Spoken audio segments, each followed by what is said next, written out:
In sports, if you want to be the best, there are no off days. Welcome into the No Off Days podcast. The Nod Pod, Scott Smith here alongside Chris Cato in the booth. Is BK? We'll get to him momentarily. Unique time on the sports calendar because here we have the football season. Of course, we're getting to about a month in. You got the baseball playoffs, which are coming up next week. And then we even have, as we tape this, we have a preseason hockey game going on. What? The Lightning and the Carolina Hurricanes. So all the sports are converging, but it's a beautiful time. Of course, football is king, and I see that you're wearing your throwback Tampa Bay Buccaneers T-shirt. I did. I purchased this just this week to wear to that game. I went to the Monday night game. So you wore that last night? I did, yeah. Okay. What's the next question? Is that what the stain? Yes. No, it has not been washed. Okay. It stands up on its own. How was that? Because obviously I was there, but you were amid the crowd. Yes. So it looked like it was, it might have been split down the middle, Eagle Bucs fans. I'd say 60-40 Bucs, Okay. although in volume it was probably 70-30 Eagles, louder. And we were sitting on the visitor side, so in amongst a lot of Eagles fans. And I think nationally they get a bad reputation as being, a bit obnoxious. Well, these are relocated Eagle fans. Well, a lot of them are. presumably. Now, there were Yeah. people, I talked to people who did fly in from Philly for this game, but a lot of them do live here, and had moved down. They love to watch their Phillies during spring training over in Clearwater. And they were a nice crowd last night. Now, the chant, EAGLES, that did get old at a certain point, especially at the end of the game. That's all you heard in the stadium. You couldn't overshout it with, Tampa Bay. I got that going in the men's room, actually. Okay. You did? I did. You were behind in the that. men's room, the Eagles chant broke out, and I said, hey, I'm not standing for this. Let's get a Tampa. And then one guy at a urinal way down the line said, Bay. Bay, very meekly. I think that was halftime, so we were already down. But No, I said, hey, do you have any toilet paper? Yeah. Help me out over here. Well, it was certainly an interesting crowd, at least from out of the gates. We had a guy, we were doing like TV shots before the game, and one of the guys came up to me and said, hey, make sure you tell everybody this is Lincoln Financial Field, or what's it? The Link. The Link. This is This is South. the Link South. Yeah, I The got Link that South, going into so. the game, too. Okay, yeah, the same guy. I'll say it's not because I didn't smell cheesesteak. I've been to the Link, Yeah. and the smell of cheesesteak is pungent there. Yeah, well, they have a dangerous squad for sure. I think some real learning lessons for this Bucs team coming out of that. Like, hey, how do we get this offense in the run game a little bit more consistent? That's an issue. I felt like they kind of forced it a little bit last night, and nothing was going. So they're back at where they were last year in terms of yards per carry. Not very good. All right, let's bring in BK. All right, Brian. Did you have you noticed any stains on Chris Cato's shirt from last night? Did you? Other than the usual Have you armpit inspected stains. it? Yeah. I have not. No.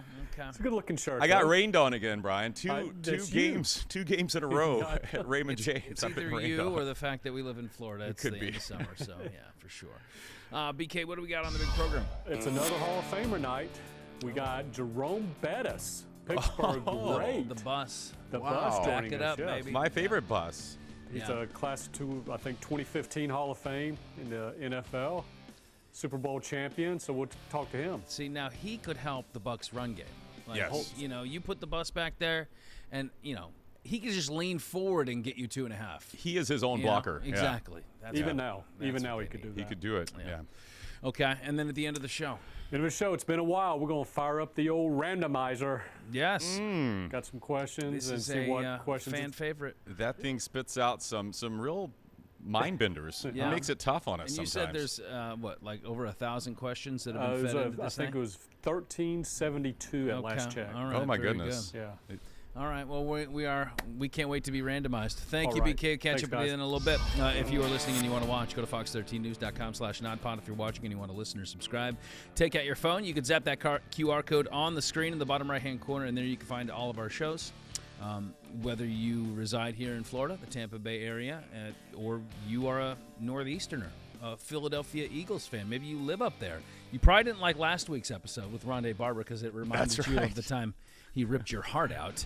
But we invite you to like and subscribe. fox13news.com/nodpod. So let's kick things off with a little college football. I know I don't have to twist your arm too much, but Never. My question is, how did the Pac-12 become the most compelling conference in college football?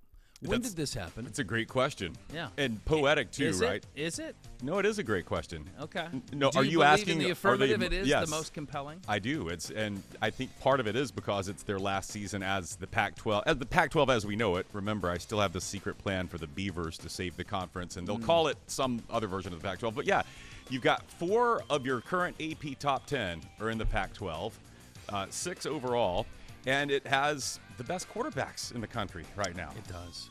Yeah. Yeah, it does. And it last week, of course, had maybe one of the more compelling matchups on Saturday afternoon, that is. That would be the Oregon Ducks taking on Coach Prime's led Colorado Buffaloes. And there was a little bit of kerfuffle that came out of that. A little, some extra storylines, as if the Buffaloes and Coach Prime needed anything else. They, of course, have storylines that have come out of that game, and that would involve Oregon coach Dan Lanning, and a lot of talking heads saying that the little pregame speech that he gave to his team, where you heard him say, we're not about the clicks, we're about the wins here. The Cinderella story's over today. So, I mean, not so indirectly talking about the Colorado Buffaloes. And then, of course, that went out, and now all the national talking heads are besides themselves because they don't know why Coach Lanning would do this. It seems so beneath any coach to do this type of thing. And I don't know. I think that maybe they think he got a little too personal, or he started to venture into the bully realm. And give me a break. That's kind of where I'm at. Give me a break with that, okay? Like, he's using the press clippings and the flowery write-ups of the Colorado team that is in their conference that everybody has been talking about nationally. And he's going to motivate his team with that. I think, the whole idea of, from day one, Coach Prime was like, hey, we're coming, right? We're coming. Like, this guy, he is obviously a skilled coach, player. I don't need to preface this anymore. But he does not lack in humility. No. So I think that now you're seeing it from the other side, and a school that kind of takes his team out to the woodshed. And then everybody's kind of like, oh, okay. Well, it seems like the roles have reversed a little bit, and people don't like it. I don't know why they don't like it. I don't see it as any different. I don't see what Dan Lanning did is any different than what Deion's been doing, which he has mastered, and I don't fault him taking something, whether it's, Colorado State's coach questioning you're wearing a hat and sunglasses or whatever. He has found a way to take something and said, hey, they're making it personal. They're making it personal to motivate his players and to motivate his team. And that's the same thing Dan Lanning was doing. But he's saying that he doesn't mention the other team specifically. So he keeps receipts, obviously. Yeah. But he's not mentioning or calling out the other team. He's not knocking somebody else down a peg in order to make himself feel better, I suppose. That's kind of how he kind of gets around this issue. This is Deion's defense? Yeah. Okay, but he's saying Dan Lanning was calling out and what a lot team. of people that are speaking for Coach Prime on his behalf are saying that he never makes it personal. It's not about him being the first to attack. He simply just responds. I think now, whether you want to argue, is it necessary to have cameras in your locker room and capture this pregame pep talk? That's another thing. But I think there are many, many coaches every Saturday or Sunday who are personal when they're trying to motivate their team. Of course. I don't think that's unusual at all. Now, maybe you want to question, putting it out there for the world to see. I don't have a problem with it. I mean, I think for a lot of people, Dan Lanning was speaking the minds of a lot of people who are kind of not. I don't care if Colorado has success or not. I think the Deion story is great. I think what they're doing for college football is great. But it was getting a little tiresome. So I don't have any problem with Dan Lanning putting that out there. If he'd done it after the game, and then you look like a bully. But this is him motivating his players, Well, and it is the natural reaction to a team and this happens in all sports, where teams get this over, in individual players too. They're overly inflated quickly, right? Right. And so somebody's trying a little bit of that air out of that balloon. I just think that for Colorado to say, look, we're taking the high road in this whole. I mean, did you watch the Oregon recap video that they put out? No, I didn't. No. Okay, so Shedeur and a bunch of Colorado players are talking junk the entire buildup of that game, to the players, to the Oregon Duck players. Yeah, so they still. You're too small. They come out, they stomp on the logo in midfield.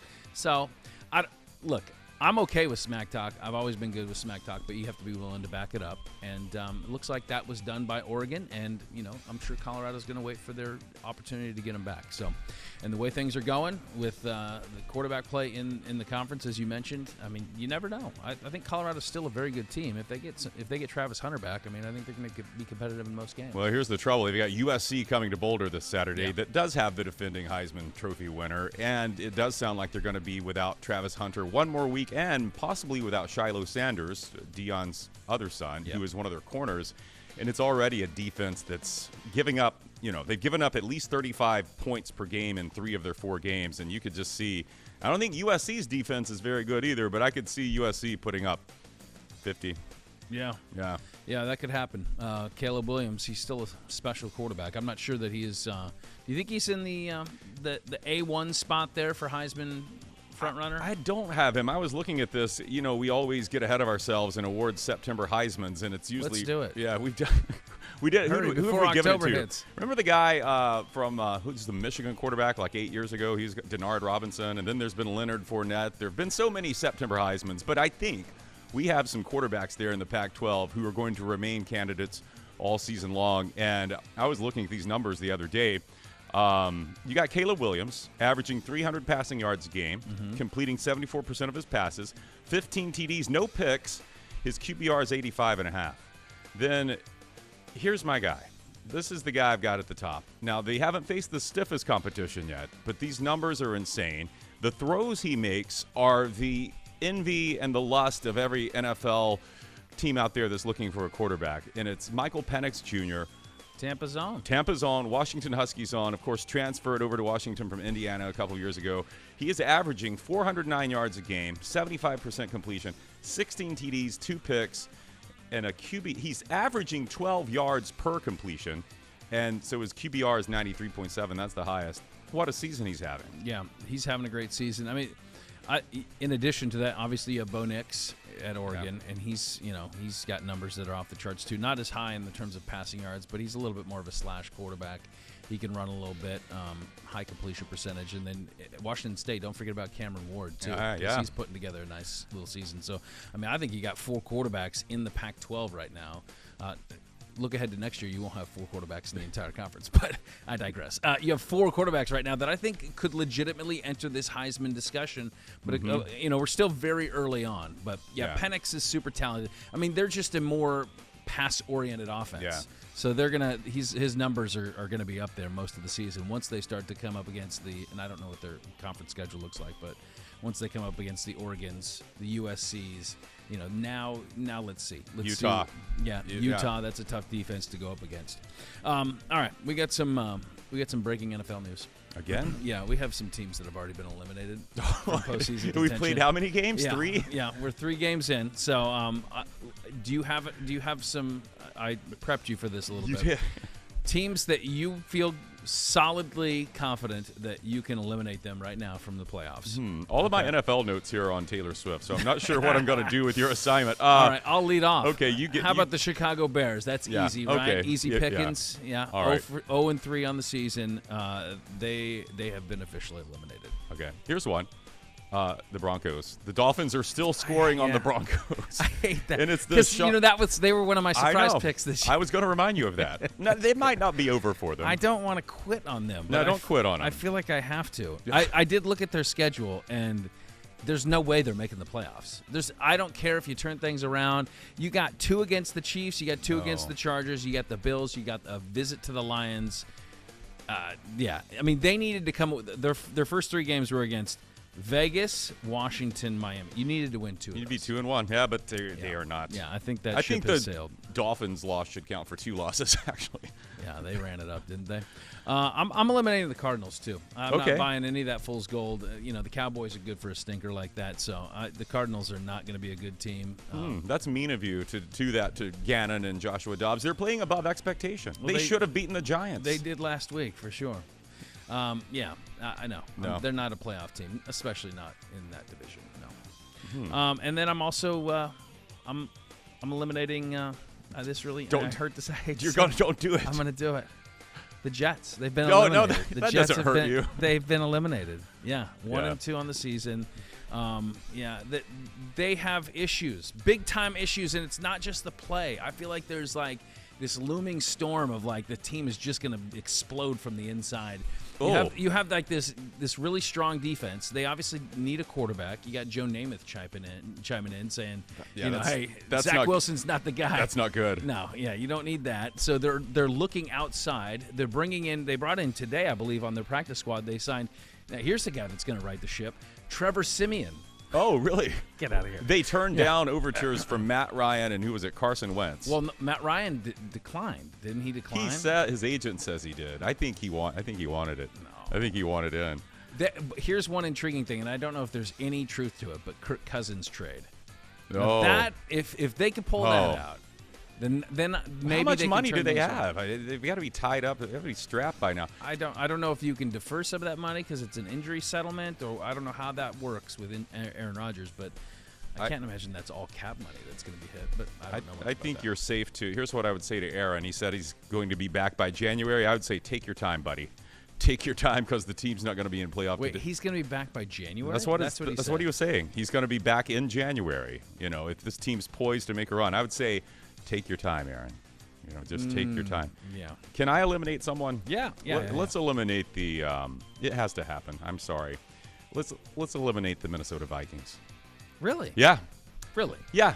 They don't have a defense, Scott, and they are but efficient on offense to some degree, but they are in a conference that has. I think the Lions are really good and have a defense, and I think the Packers are pretty good. The Packers have shown out. Yes. Okay. I'm not willing to give up on the Vikings yet. No, I mean, throwing you in still the have. towel. I think you still have the best receiver on the planet for my money in Justin Jefferson. Yep. I think Kirk Cousins is a very good quarterback, and I think when the chips are down, old Kirky, he comes out and he says, "You like that?" That's what he says. That's his thing. What about when he gets traded to the Jets, though? Then he's not saying that. Yeah, he's not going to like that. Can we eliminate? Is this premature as well? Can we eliminate the Bengals? Oh boy. Are they kind of? No. No, don't do that. No, okay. No, way too early. They're a little shaky. No, Joe Burrow Burrow calf he's coming around. Oh, I don't know. Yeah, He's do you averaging really need like a calf to play quarterback. he does. Apparently, Do he's you really- averaging 4 yards of completion. Yeah. I don't know, man. It was as soon as they signed that contract, man. I'm telling you. The Ravens, Steelers, and Browns are all 2-1 and looking pretty darn good. It is, yeah. It's That's tough. But we're still early. I can only eliminate a handful of teams. Okay, I'm all not right. eliminating them. Speaking of the Jets, if Zach Wilson was dating Taylor Swift, then maybe he'd have a little bit more job security. So Travis Kelce and Taylor Swift, this is an item. This has happened. Apparently, that she was at the game. Obviously, you've heard, you've seen, and as a result, Travis Kelce's jersey sales have shot up 400% since Taylor Swift was seen in his suite at Arrowhead. So who's ordering those jerseys? That's what I got to know. Who are these people? Who is seeing Taylor Swift with Travis Kelce and saying, "Now's the time to strike"? Yeah. Now I'm going to jump on board. Are these Swifties? You've seen it. They're not Kansas City Chiefs fans. No, I know can that. You know it's Swifties. You were here in Tampa a few weeks ago when she came and did a 3-night set, and you saw the rabid Just passion. say it. It's a cult. No, I don't want to Just say say that, it. but I'm saying they all have outfits, right? So and they all kind of do the things where they dress the part and they wear the bracelets, and so of course they're going and buying these jerseys. And her next concert, which I think is like in going to be a couple months, but they're going to show up in 87 jerseys. Here's the problem, though. Oh my gosh! If this goes south, Scott, which if Taylor Swift is, she's never had like So a long term. You don't think this is going to lead to holy matrimony?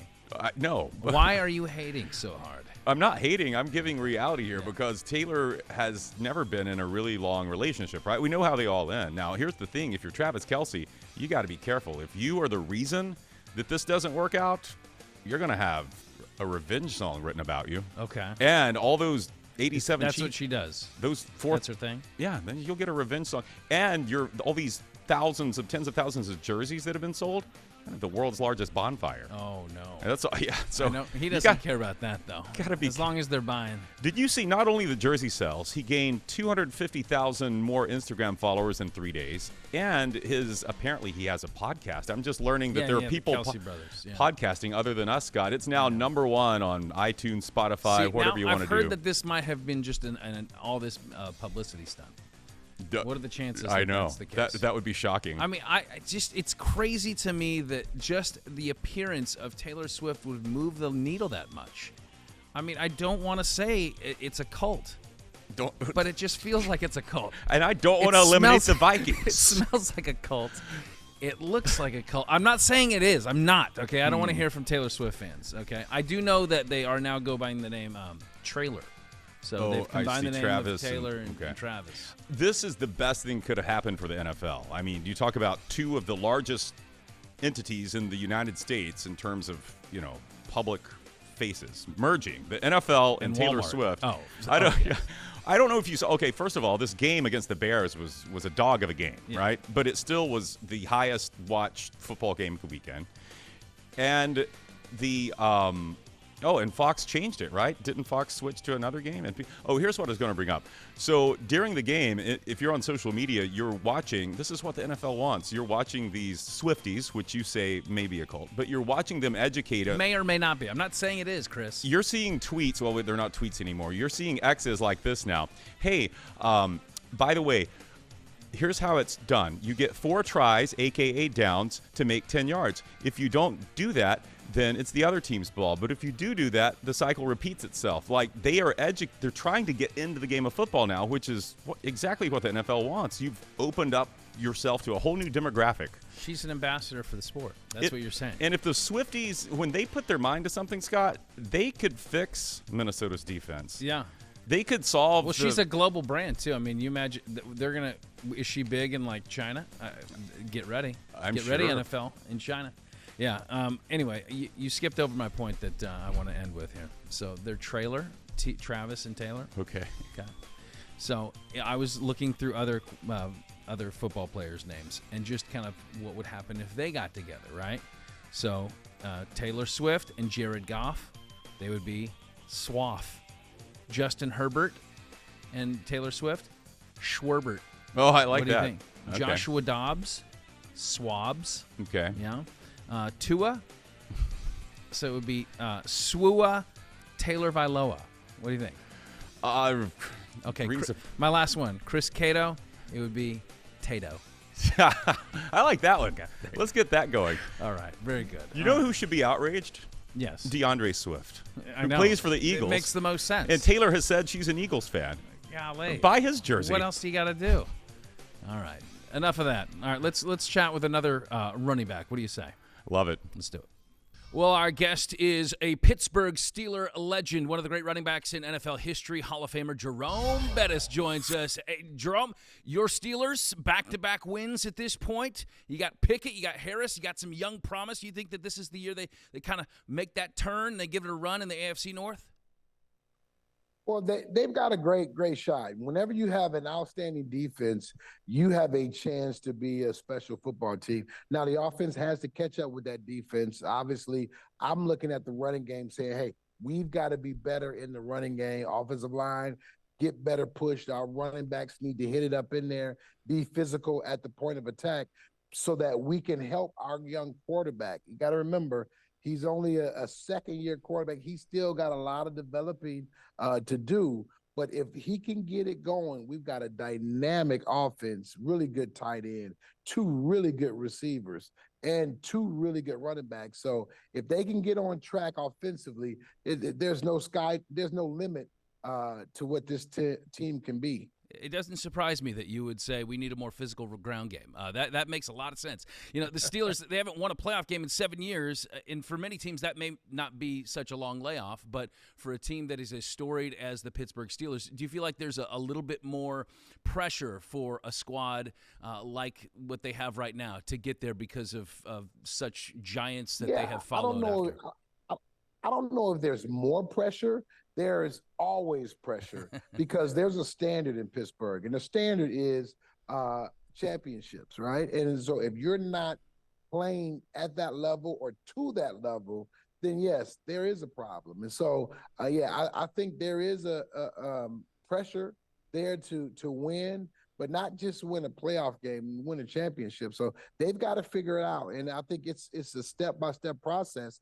And, the first step is early in the season, developing the offense, get it going. And I think by the end of the season, this is a team that people will be afraid of because that really good defense coupled with a good offense, sky's the limit. Well, you, of course, had a Hall of Fame career, but early on in your football journey, you had to overcome and deal with the issues that come along with asthma. I know it's an issue that is close to your heart. How are you helping folks nowadays breathe a little bit easier? Well, for me, it's all about breathing. It's about being conscious of your environment, about your air quality, and that's why it's been a beautiful opportunity for me to work with a company like AirServe, a neighborly company, because they understand and their priority is about air quality. And so for us to come together and really to tell people and talk to people about air quality and things that they can do in their home, things that they don't normally think about your body being a pollutant in your own home. What can you do to help with the air quality in your home? Cleaning the air ducts, changing the air filters, small things that you can do that can provide significant differences in your home. That's what it's all about. And it's about getting that information to the masses. Well, here in Florida, we can't live without our HVAC. So absolutely critical. So where can folks go to learn a little bit more? Yeah, to learn more about the air quality and air quality solutions, just go to airserve.com/thebus, and you can get information about some solutions that can help everyone in their home. Good stuff. Before I let you go, I'm curious because in the offseason we saw some running backs kind of holding out, wanting some bigger contracts, and there's this shift in the NFL. Obviously, it's been going on for years, but it's a pass-happy league, and kind of the value of the running back position has gone down over the years. I was curious what your thoughts were on that. Yeah, it's a couple of things that dynamic that's in play here. One is that the colleges have gone to these pass-happy offenses, which ask for a smaller running back. So now the NFL-ready running back is not at every college because a lot of colleges want the smaller guys. So the NFL, they don't have as much to offer them in the college ranks. So because of that, they've had to go to multiple running backs on a team to do one thing. And then there's this price or the money. The money is an issue because it's become a passing league. Well, when I played, you only had to really play the one receiver that you had and the left tackle. But now you've got to pay the receiver, the second receiver, the tight end, because it's now a passing game.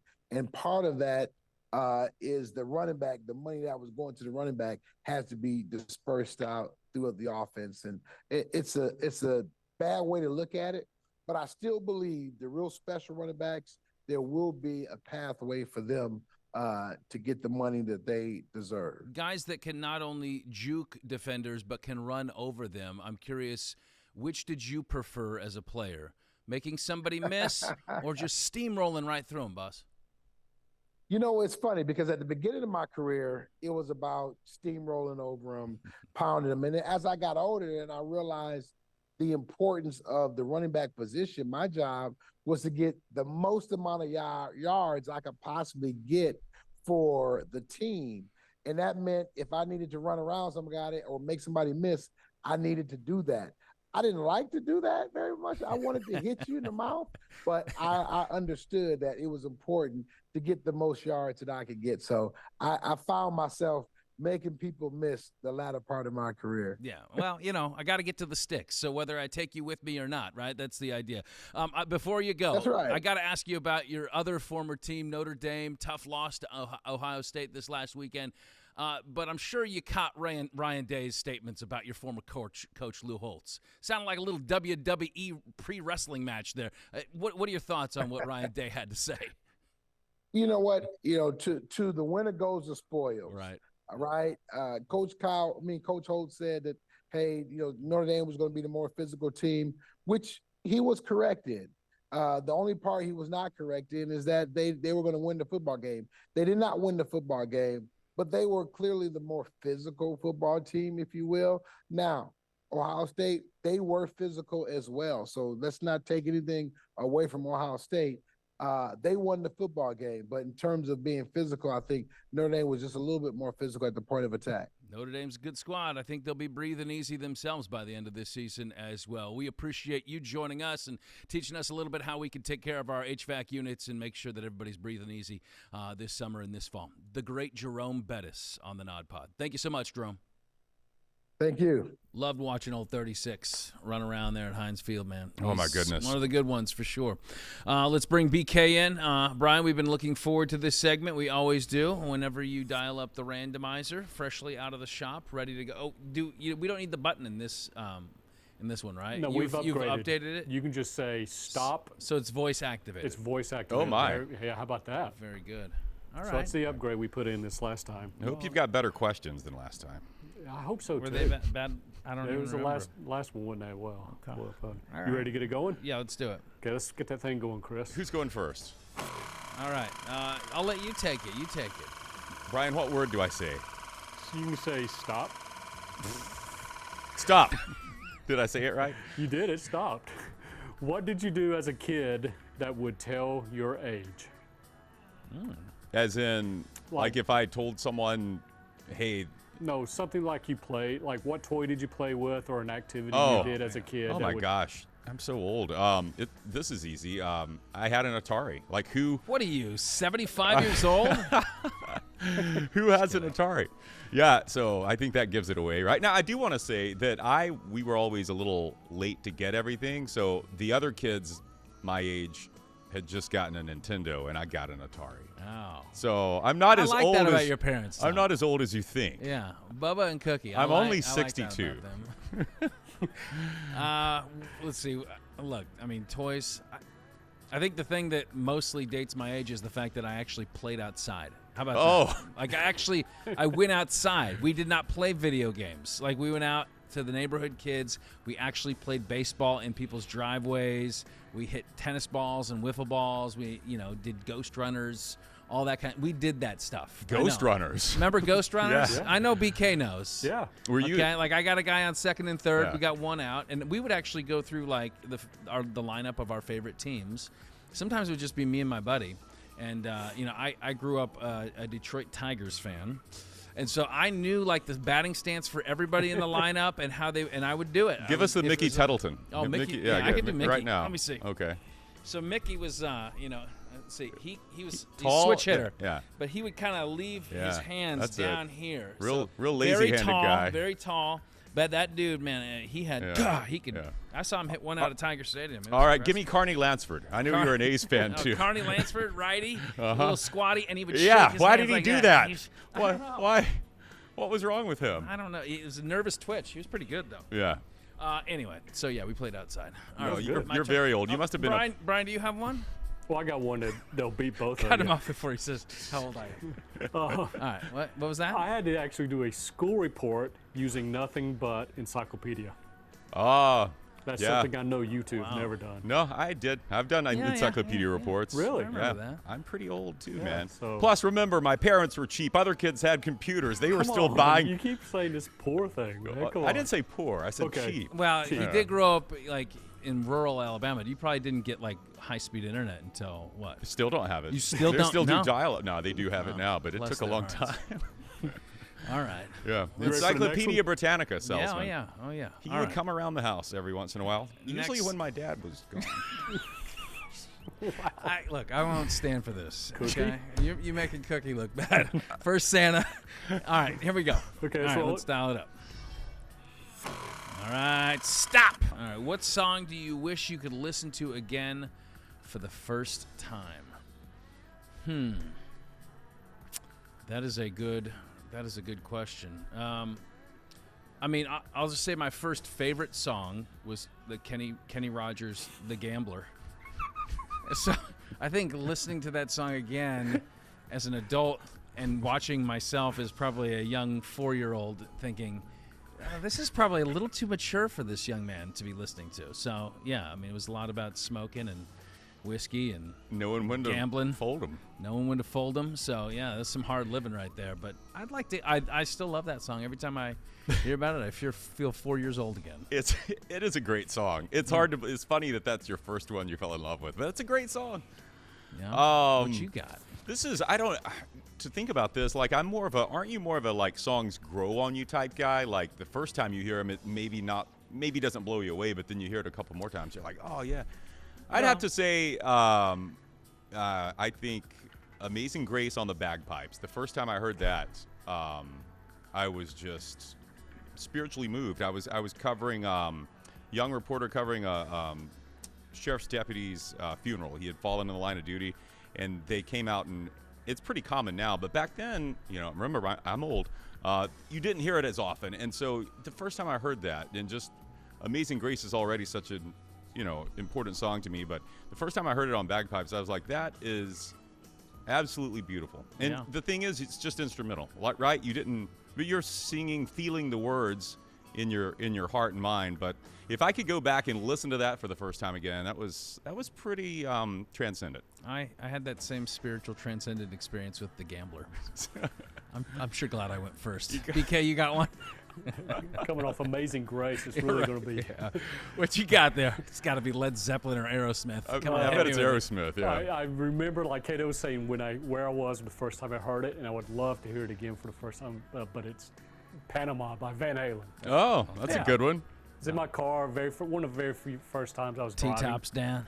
Oh man, it was nice. That mullet was fun. Was this on radio or a cassette? Oh, it was radio. Okay. Yeah. Gotcha. But I remember that day distinctly. It is crazy how music takes you back to that place, right? Like you can picture everything. Yeah. Yeah.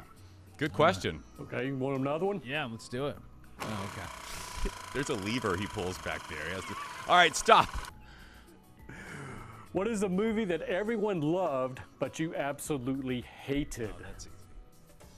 Oh man. You know what? I have not seen any movies in a long time. I'm just I think I could just say all of the, and I like superhero movies in general. Spider-Man, Batman, that kind of thing. But all of the X-Men movies, and I know people are going to throw things at their whatever they listen to a podcast on, but just 3 hours of CGI, man, I just tune out. I go, two things will put me to sleep during a movie: an extended fight scene between CGI characters and an extended car chase that's pointless when you know how it's going to end. So yeah, I got to just say, everyone loves the X-Men series. I get that it's box office gold. I understand why, but I just don't like them. Wow, Chris hates car chases. It's a weird thing to hate. You shouldn't watch local TV in LA, that's for sure. I'd say my answer would be Top Gun. The first time I saw it, I saw it way after the fact. I never watched it when it was obviously, when I should have. You're trying to say you're not old now. Correct. I watched it when I was an adult, and I turned it off. I got to a point where I was just like, this is the dumbest, corniest movie ever. I cannot. I tried. I wanted, because I hated the fact that people were like, you've never seen Top Gun. I know. I mean, I haven't seen all the Star Wars movies. I've seen maybe like one of them. I'm not sure which one it was. So I hope it was one of the good ones. Yeah, Jabba the Hutt. Which one was he in? Is that Return of the Jedi? Okay, that's the one I probably saw. That's a good one. But yeah, anyway, so Top Gun. I thought it was just hopelessly corny, and I don't know. Yeah. I wouldn't give it another shot. All right. BK, you? Mine was a Star Wars thing. I tried. I felt so bad because I couldn't get it, Which one? Was it the first one? The very first one, and after that, I just Maybe you and I need to give it another shot. Yeah. Maybe we need to dial up. I want to, because it's only I would all the say time, Empire Strikes Back is one of the. It's great. I don't know. I hope that's not the one you saw. Which one's first? Return of the Jedi, Empire Strikes Back, and then what? Hello? Yeah, A New Hope. Yeah. No. Is that one of the new ones? I don't want to see any of the new ones. No. And that's once Jar Jar Binks hits the scene, it's like, what is that? That's like Mr. Roper. Give me Mr. Furley. I want the original Three's Company. All right. Exactly. We got another one? One more. Yeah. Let's roll it. Stop. Good. What is something that you must check twice before leaving the house? Zipper. Okay, I knew you were going to say that. Do you really have to? I check it throughout the day constantly. I'm so worried about that. I shouldn't be so worried about that, but I constantly am. I think before I leave the house, I check my garage door that I make sure that it goes down all the way. So I'll even check like the security camera to make sure after I left that it didn't pop back up. Yeah, you are a little paranoid about that. I've noticed that in your zipper. Always. Yes, it's the same thing. Garage door, zipper. Your barn door is open and your garage door. I'll say this one's true. The thermostat. I'm in old man phase now. Super dad phase where I'm constantly riding that thermostat. So what do you got it up to right now while you're not at home? If I'm not at home, it's on 75. Wow. Okay. When you get home, you drop it to what? She'll go to 72, maybe 71 if I'm feeling frisky. Look at you. Yeah. I mean, have you seen the latest Tico energy bill, Scott? No, I understand, but that's why I don't take it down that low. What do you keep it at? Well, 74 is about as low as it gets. Oh. Wow. So it usually is always at 74. How can you sometimes sleep with that? Sometimes at night, I pop it up to 75. I said, everybody's sleeping anyway. What are you doing? No. Yeah. No, I mean, but our house stays pretty cool. So I got it. Maybe I'm not being aggressive enough. Maybe I'll bump it up to 78 the next time. I didn't tell you I also sleep with 18 fans pointing right at me. So everybody else is boiling. Everybody else is sweating in the house. Yeah. I'm good. Yep. Yeah. What about you, BK? Wait, I didn't say my second thing always. Wait, you have to. Go ahead. Wasn't that the question? Things you checked, 2 things you checked before No, you things you gotta check check twice. But go ahead, Oh, give us never your mind. second. No, we want to hear it. I want to hear it. No, You flushed. I didn't. You flushed the toilet. No, I check my hair. Nice. you do. Yeah, I do. Yeah, not twice though. If it, Not twice. I'll take the over. BK, what about you? Mine's the garage door as well. I mean, I can't tell you how many times I've started on my drive here to work and then had to turn around, go back to make sure. And I've even bought a camera just so now I can check the camera. There, see you if see? We're the same. We're the same. all the burglars out there, listen. Brian has one camera and it's only pointed at his garage door. So if you go in through the back or the front, you're good. It's like you leave and then you realize like somebody knocked a shoe down and it's like triggering the, goes all the way down. You think it's closed and then it goes all the way down. I must have driven 1,000 miles just going back to my house, and it's always closed. But that one time I don't, I know. There's going to be an alligator in your garage when you get home. There That's will what be. happens in Florida. Yeah. And you only need to see one video of that before you check that garage door. Oh, that was fun. Well, I appreciate it, BK. Thanks for setting up the guys. randomizer. It's nice. It's easier without the button. It's not quite as I like interactive. this voice control. It's not quite as interactive. I didn't know. Did you hear the sound of it? I think it went silent too. Maybe it used to go. Maybe in post editing that will come. Okay. Strike that comment from the record. All right. Big thanks to our guest today, Jerome Bettis, the bus, one of the great ones. Thanks to our crew as well. Who we got? We got Ron out here. We got Chris pushing the 1s and 2s. BK and everybody else. To watch full-length episodes of this here podcast, head to fox13news.com/nodpod or hit that QR code. You can subscribe on iTunes, Google Play, or Spotify and get us every week in audio form. And it goes straight to your phone. So, you don't even need my prompts anymore. You should just be getting updates immediately. NodPod drops, you got it on your phone. Boom. It too is voice activated. Yeah. Better to listen in 1.5 speed, though. That's what All right. Very good. Until the next time we are on, there are no off days. Hey, buddy, your zipper's down. I knew it this whole time, even when I was doing the Mickey Tettleton.